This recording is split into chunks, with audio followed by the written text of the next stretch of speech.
Viewers, welcome to my channel.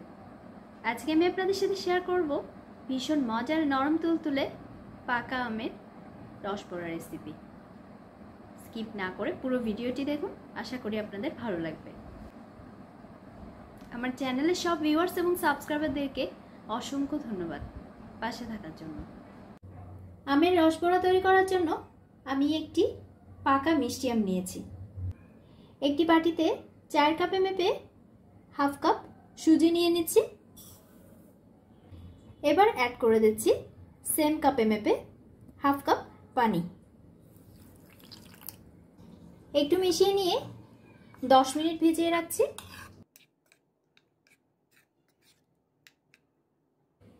আমটি আমি খোসা ছাড়িয়ে নিয়েছি।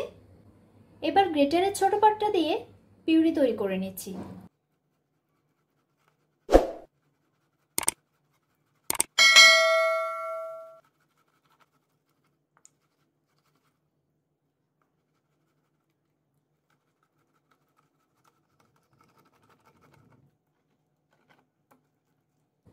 পিউরি তৈরি হয়ে গেছে। আপনারা চাইলে ব্লেন্ডারেও এই কাজটি করে নিতে পারেন। এবার ভিজিয়ে রাখা সুজিগুলো অ্যাড করে দিচ্ছি। অ্যাড করে দিচ্ছি হাফ কাপ ময়দা,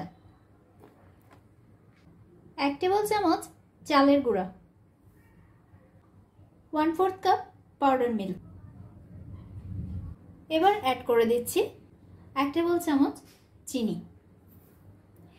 যেহেতু আমি বড়াগুলো চিনি শিরায় দেব, তাই এখন চিনিটা কম অ্যাড করছি। এবার সবগুলো একসাথে মাখিয়ে নিচ্ছি।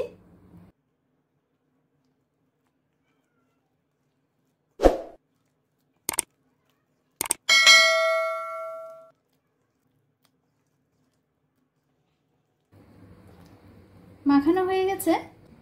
চুলায় একটি পাত্রে পরিমাণ মতো তেল গরম করে নিয়েছি। এবার আমি ছোট ছোট শেপ করে বড়াগুলো ফ্রাই করে নিচ্ছি।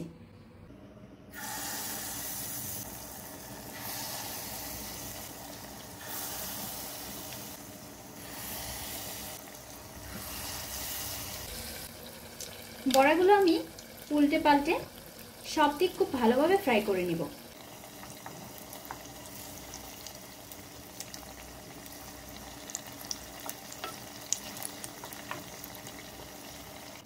চুলা লো টু মিডিয়াম ফ্লেমে রেখে আমি বড়াগুলো গোল্ডেন ব্রাউন কালার করে ফ্রাই করে নিচ্ছি।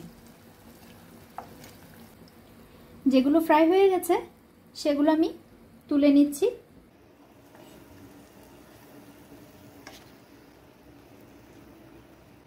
এভাবে আমি সবগুলো বড়া ফ্রাই করে নিচ্ছি। সবগুলো বড়া আমি ভেজে নিয়েছি। এবার চুলায় একটি পাত্রে 4 কাপে মেপে 1 কাপ চিনি দিয়ে দিচ্ছি। একই কাপে মেপে দিয়ে দিচ্ছি 1.5 কাপ পানি। লো টু মিডিয়াম ফ্লেমে জাল করে নিচ্ছি। চিনিটা পানির সাথে মিশে গেলে বড়াগুলো দিয়ে দিচ্ছি।